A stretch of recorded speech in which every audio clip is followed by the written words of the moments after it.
Welcome to the Women in Industry podcast. My name is Kirsty Davies-Chinnock, and today I'm joined by Laura Crawford. Laura is the owner of Machinery and Manufacturing, and they're part of Engineering Media Limited, and they were formed to provide an accountable and honest platform for the engineering and manufacturing community while supporting a green environment. And Machinery and Manufacturing is all about good quality content. It's targeted for its audience, bursting with videos, downloads, and interactive content. And if you've not downloaded a copy, go to their website and download one. Welcome, Laura. Lovely to see you. Thanks for having me, and thanks for such a lovely introduction. It was all stolen from your website and your LinkedIn profile. I'm really good at copy and paste. That's brilliant. I mean, you've been doing this, we just said 20 years experience. You've been doing this a long time now. And when you first started in sort of publishing back in sort of 2002, you were a sales executive for like engineering magazines. So did you want to be a publisher, or did you want to go into sort of the engineering side, or were you just sort of put on that side? To be honest with you, I started as a sales exec I was halfway through my A-levels. I was doing A-level English, travel and tourism and theatre studies. And I knew I was going to be off school for 3 months, and I always wanted to earn money. And, I'd had a job since I was 14 in and out of retail and stuff. So I ended up doing a summer job at a publishing company as a sales exec. Did I think 20 years later I was going to be sat where I'm sat now? Absolutely not. I guess I loved the fact that although I was a sales exec at first, I was editing short form press releases that were coming in. And this is back in the day of the fax coming through, me sitting with a highlighter and a pencil, faxing it back to be approved. And that was kind of my first kind of insight to engineering, manufacturing, and the business to business world of press, if you like, really. So yes, then I became a sales exec and started being involved in different advertising, and had my first trip up to the NEC, went out on some site visits, and I was just bitten by the bug, really. But to answer your question, I know I've gone around the houses a bit there. No, I didn't think I was ever going to be a publisher, and I didn't necessarily really foresee a 20, I think I've been doing it 21 years now, in manufacturing, but I certainly couldn't imagine my life without being in this sector anymore. It just becomes part of who you are, really, doesn't it? It does. And a lot of people, and a lot of the women I've spoken to on this podcast, a lot of them, not all of them, a lot of them sort of fell into their sector, whether it's metals or timber or whatever. And you mentioned it's like being bitten, bitten by the bug. You just sort of, it gets under your skin. And everybody, that's a real common thing. And I think part of it's to do with the tangibility of what we do. You can see it and touch it at the end.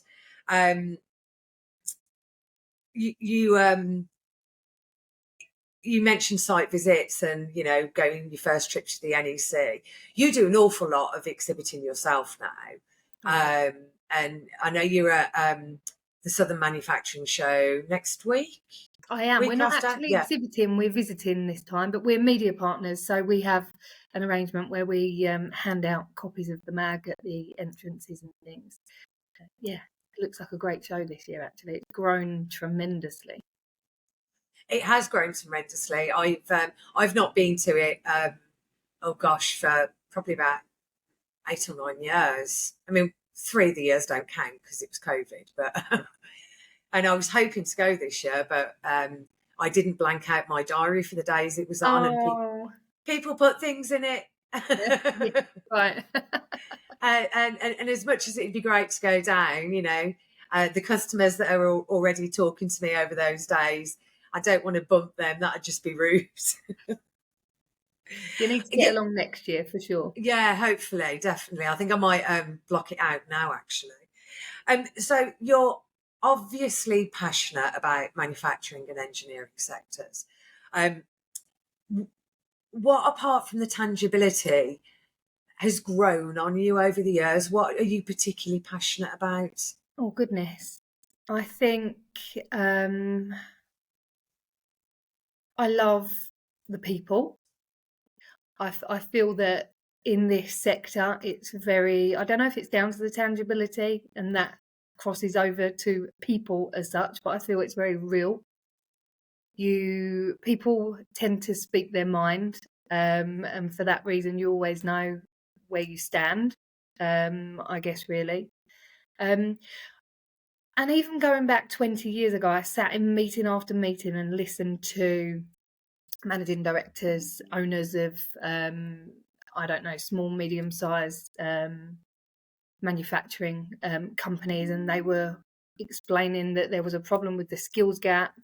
And it was just this drum that was banging over and over every single meeting. The conversation would go that way, and I guess it took me until I was sort of 15 years into doing what I do to really start questioning why the skills gap, why are people not taking up apprenticeships, or weren't at the time. I do feel that we've come some way in repairing that now, but I think the interest to me and my passion about trying to encourage youngsters, or not necessarily even youngsters, but anyone in their career, to consider moving over and looking at manufacturing became quite an interest to me, to be honest, to the point where I probably spend half my week doing things that are more of a hobby than a job. It's tangible, the amount of effort you put into it. You featured Hannah Linden in a really brilliant interview last year, and I spoke to her on this podcast not long after that, and we were talking about what an advocate she is for apprenticeships, and by giving her the platform, you're really putting your money where your mouth is when it comes to encouraging people, not necessarily young, but other people into manufacturing and engineering, and looking to close that skills gap. And I think one of the things that we need to sort of get out there is how transferable skills work in manufacturing. It's not about, I don't know how to run that CNC machine or that polishing machine or that you can be trained. Laser cutter. You can be trained to do the practicality. It's your life skills, your problem solving skills, your communication skills, your teamwork skills, your ability to learn something new and apply that knowledge. Those are all skills that everybody's got to a greater or lesser extent, and they can be improved on through practice. Absolutely. One of our team, she was in retail for probably 25 years before she came here, but it's about her communication skills and her people skills. She's fantastic as an account manager, and she knew nothing about, polishing stainless steel or aluminium. It was about those transferable skills. And I think because manufacturing, a lot of the bigger companies moved away from the local factory and went to all these posh science parks when we had loads of European money and things like that. Sure. So people didn't always have the factory at the end of their road anymore. And a lot of young people want to go out and earn some money. Yeah, they do. They do. And I mentor T-level students that are 16, 17, 18 at the UTC that was my old school, actually, many years ago before it was a UTC. And they're all hungry for wanting to be involved in the manufacturing world. And one of the standout things that I was asked by one of the girls that is, doing higher maths, she's very keen, involved in the cadets. I think she's got probably, I would like to think, an amazing engineering career in the aerospace sector ahead of her if she gets her head down. But the question to me was, is there a job for me? Are there really jobs out there? for me in manufacturing and engineering. And I was like, yeah, there are, in abundance. People are crying out for passionate, educated, really talented young people like you. And I just think we all just need to be so loud and proud about engineering and manufacturing. That's the only way that we can start to break down these barriers. Now that social media is such a thing, and I mean, this amazing podcast that you do, the more content that is out there, there's more chance that it will be found by people. So yeah, I will always. We have a career panel within every issue of machinery and manufacturing, and I highlight. Obviously, we had Hannah Linden on, and she was fantastic. We highlighted her career to date, but then I also like to highlight people that have maybe been in the sector for 30 years and how how their journey has gone, really, because I just think people are the most important thing about manufacturing, really. They are, and nearly everyone in manufacturing and engineering, what they do is a specific skill. And yes, it changes. You have more automation.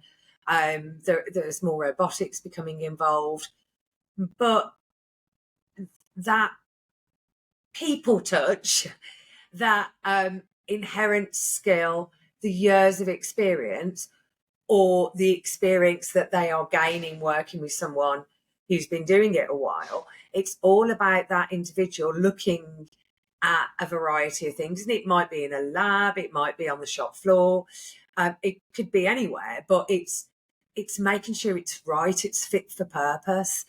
In all areas of manufacturing and engineering, if the part's not right, there's going to be a failure somewhere along the lines, and those can be catastrophic.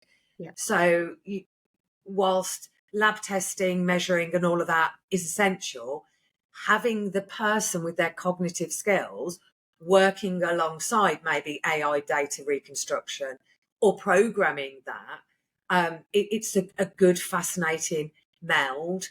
You might not need as many people, but they're also not picking things up and lifting things every minute of a day and going home shattered. That's right. I'd be a liar to say that I wasn't equally pro automation, robotics, and absolutely embracing any technology that enhances the manufacturing sector.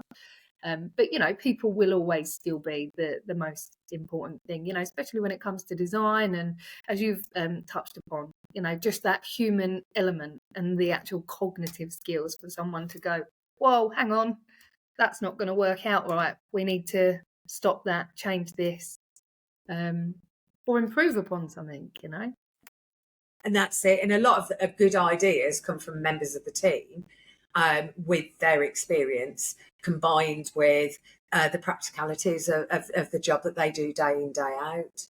So you set up machinery and manufacturing in 2021?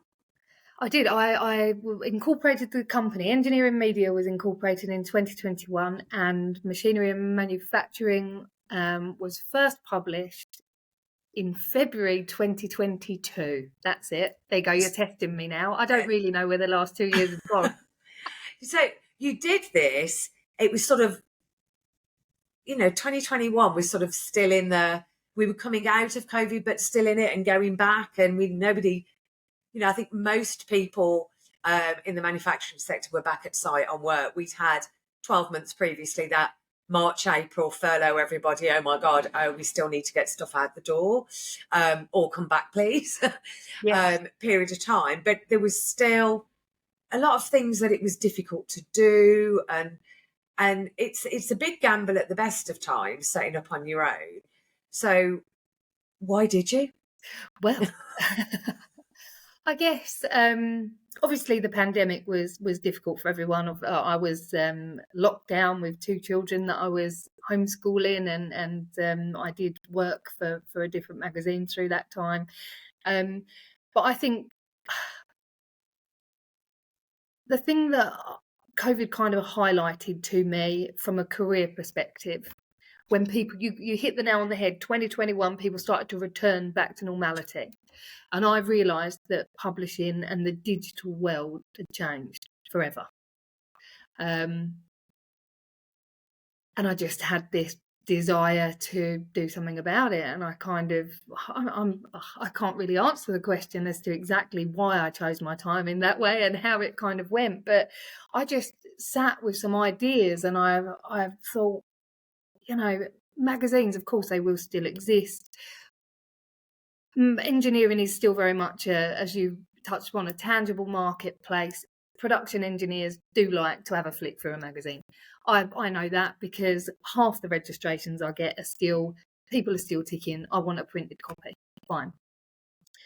But I just knew with Teams, how we're recording this now, interviews, video, social media, TikTok had come out the woodwork. We'd all started relying on LinkedIn for our professional communication because we had no choice. That was how we networked during COVID.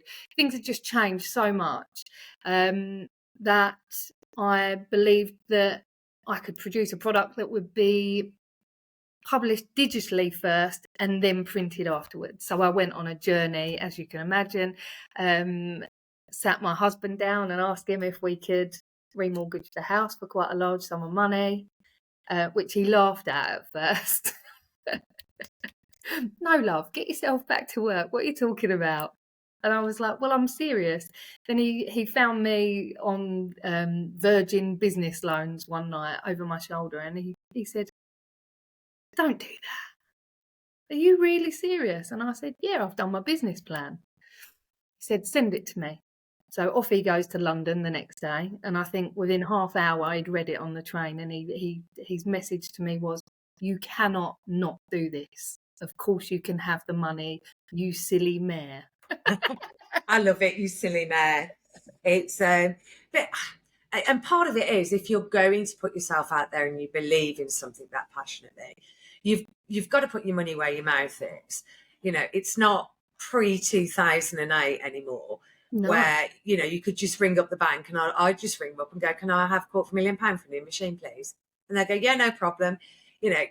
Post that, it's like, can I have these? It's like, yes, fill out these 97 forms. Yes. We want a copy of your passport, your personal mortgage statement, blah, blah, blah. And it's not necessarily bad that those checks are in place now. No, for sure. But it does make it more of a risk for becoming a limited or becoming a director of a company when you need to put your own collateral against it. It is a bit of a risky time. But yes, tell me about it. I did that last year, and again, last year. It's end of January now, isn't it? I just gave all mine and my husband's money to the ICC last year for the next conference. It's fine. Oh, it'll come back. When is the next conference, Kirsty? It's the 29th of October, Women with Metal Conference. It's the day before Advanced Engineering at the NEC. So it's a busy week. That's going to be fantastic. Yeah, I hope really so. Looking forward to it. I'm sorry I missed the last one, but I'll be there this time. Well, you were the first person to buy a ticket for the 2023 it was unfortunate conference. That I didn't actually make it. But it's, you got your goodie bag though. I did send you that. You did. Excellent. Thank you so much. Moving back to you are incredibly honest on LinkedIn about the work-life balance. You mentioned it a bit there. And particularly when it comes to your kids doing their spelling homework, when you're trying to work and everything else. A work-life balance when you have a young family is a juggle, particularly when, both people work, in your case as well, with the business, which is still fairly young. So while you're juggling, if you have to drop something, what do you drop? Oh, God. Maybe I need to do a walk round of my house and then everyone on LinkedIn would know exactly what I dropped. Where do I start? The housework, the laundry. Generally the focus has to be keeping two small humans alive and running two businesses between us. It's a juggle, I'm not going to lie. It really is. And as much as we do try and do the spellings and the homework, I must admit we don't do it as much as maybe some families do, that have maybe got a mum that doesn't work, or a dad. I mean, sorry, I don't want to stereotype there. What do I let drop? Probably, if I'm being totally honest with you, in the last 2 years, unfortunately, the thing that I've let drop is probably my fitness. It's difficult, isn't it, to sort of try and get everything in. And quite often the focus, when particularly if you've had a busy time or a difficult time, and everybody's life has challenges that get thrown up all the time. The one thing we tend to let drop is something about us as individuals, whether it's fitness, whether it's maybe seeing friends or doing hobbies that we've always enjoyed. It always tends to be something that we put ourselves on the back burner. And it's so easy. You see these like coaches on LinkedIn or on Instagram or TikTok or somewhere, what's the phrase? Self-care is not selfish. Well, no, it's not, but keeping to other young humans alive and running the businesses is a bit more important than looking after yourself sometimes. Totally. We just get in survival mode, don't we? And sometimes survival mode is, getting the job done and making sure we've got a happy, don't get me wrong, we've got a happy, healthy home. We eat very well. We eat wholesome foods, and the kids are actually embarrassingly adventurous with their food. My son it was fantastic. It was absolutely fantastic. I mean, my son's 28 now, but when he was probably about 7, he went for a sleepover at my brother and his girlfriend's, who's now my sister-in-law, and they were like, what does he like to eat? And I was like, his favourite vegetable is broccoli. His favourite fruit at the moment is light cheese. Fish-wise, he likes this, and this. And I just did this whole list. And then at the end, there was a pause, and my brother went, does he like chicken nuggets and smiley faces? And I was like, well, we don't tend to eat them, but, he will.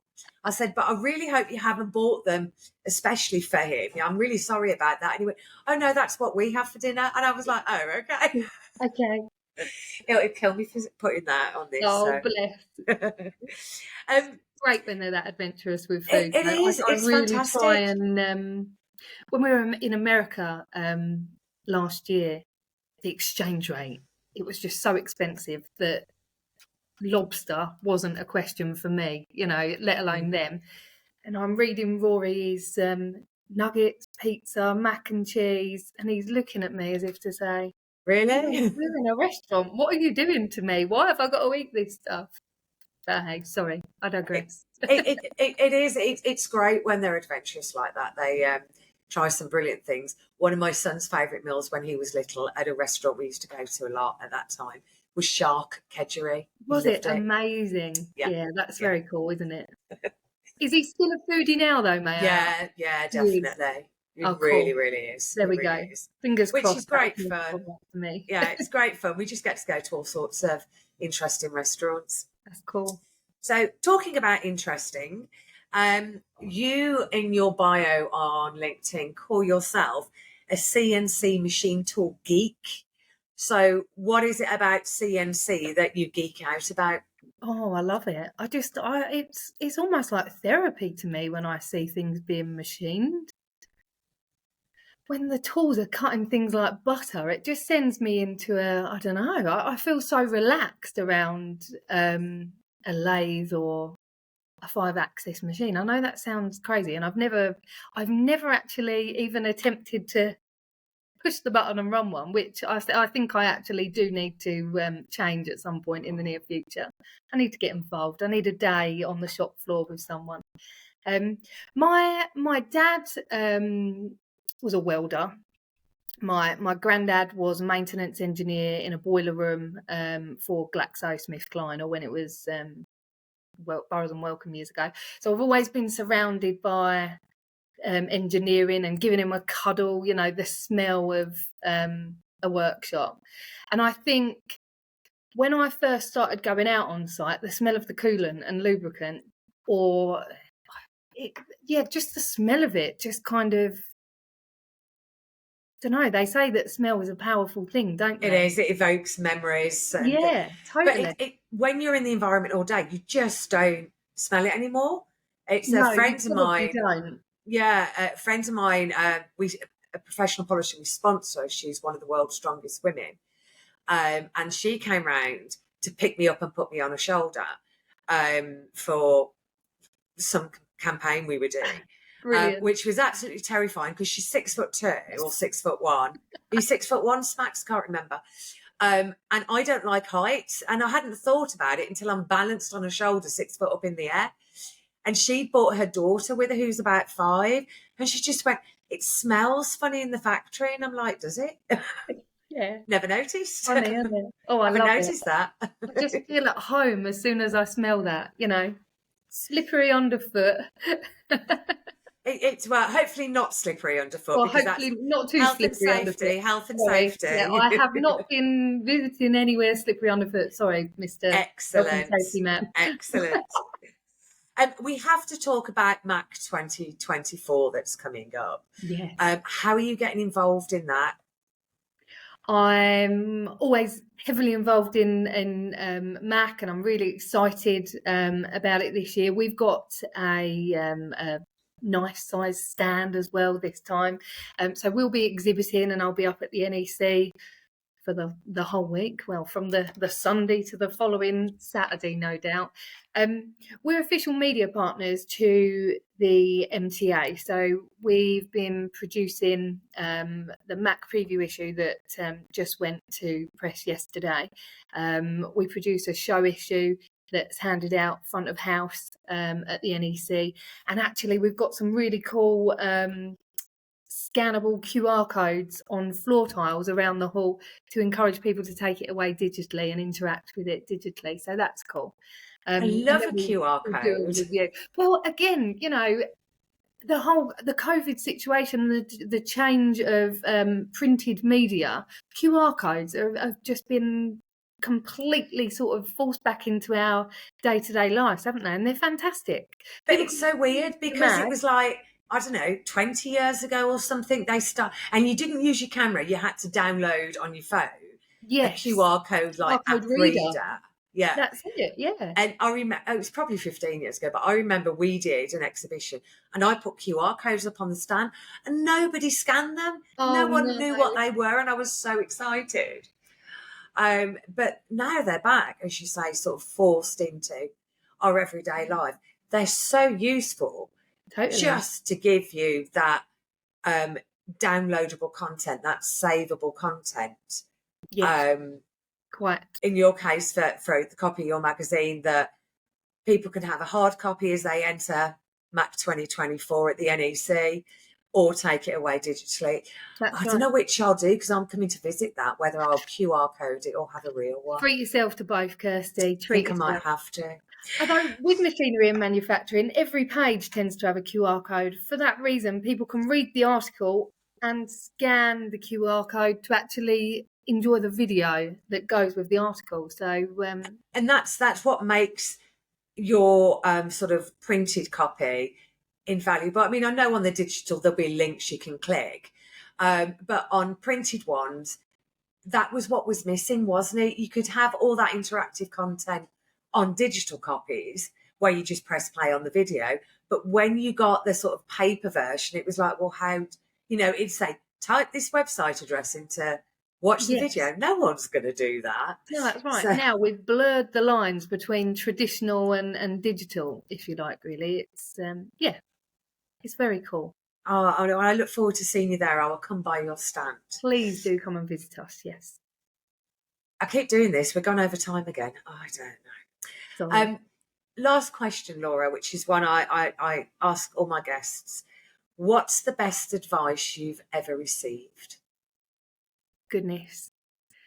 The best advice I've ever received probably came from a lady that I'd met in a networking group about 3 years ago. when I was having a bit of a tough time thinking about where I go, do I launch a magazine on my own? And she just said to me, you come alive when you talk about what you love. And her words to me were, always be authentically yourself. And that stuck with me. And I think I try and, what you see is what you get with me. I don't pretend to be anything I'm not. I'm a girl from the outskirts of South London. And this is me in a meeting with C-suite level, or speaking to my mates down the pub on a Sunday afternoon.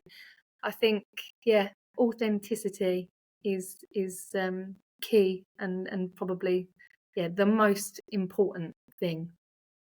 It makes you happier as well, doesn't it? If you're and I think part of that acceptance that this is me comes with experience, possibly a bit of age. Yes, perhaps I am thundering towards 40, so yes. So far in the rearview mirror, I can't even remember what it was like.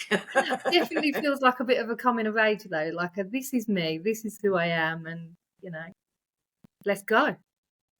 Well, it's always lovely to see you, and thank you so much for coming on the podcast. Thank you for inviting me. Everybody go to MAC 2024. You can register online and go and visit Laura's stand, Machinery and Manufacturing. Absolutely. Well, visit my stand, but please visit and see the amazing technology that's on show at MAC 2024. It's going to be a really interesting show. It's going to be a good one this year, isn't it? Absolutely. I'm going to walk around going, I want a robot again. Thank you, Laura. Thanks, Kirsty. Speak to you soon.